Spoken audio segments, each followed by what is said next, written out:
दंडवत प्रणाम।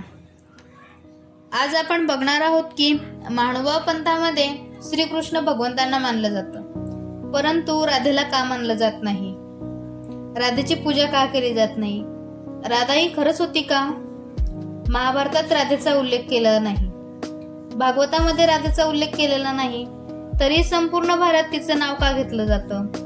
कारण राधा ही व्यक्तीच नाही, ती भक्तीची सर्वोच्च अवस्था आहे। प्राचीन ग्रंथांमध्ये राधेचा उल्लेख केलेला नाही, महाभारतात देखील राधेचा उल्लेख केलेला नाही, श्रीमद भागवत पुराणामध्ये राधेचं नाव स्पष्टपणे दिलेलं नाही, त्यामुळे राधा ही मुळात नव्हतीच। मग राधा आली तरी कुठून?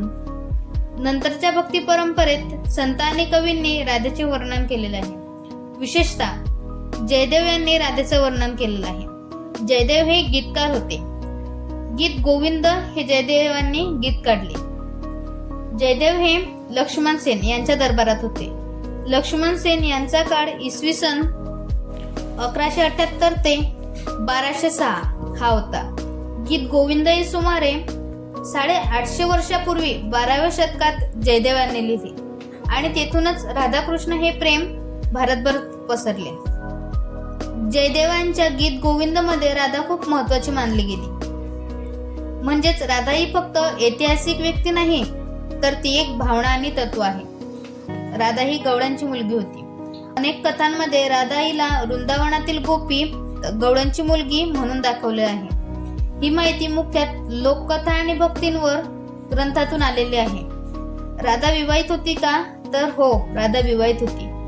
राधाचं अभिनय किंवा अभिमन्यू या व्यक्तीशी राधेचा विवाह झालेला होता असं सांगितलं जातं, पण हे सर्व नंतरच्या कथांमध्ये आहे। श्रीमद भागवत पुराणासारख्या मुख्य ग्रंथामध्ये स्पष्टपणे दिलेलं नाही। राधा ऐतिहासिक व्यक्ती मानली जाते। काही लोक तिला फक्त भक्तीचं प्रतीक मानतात।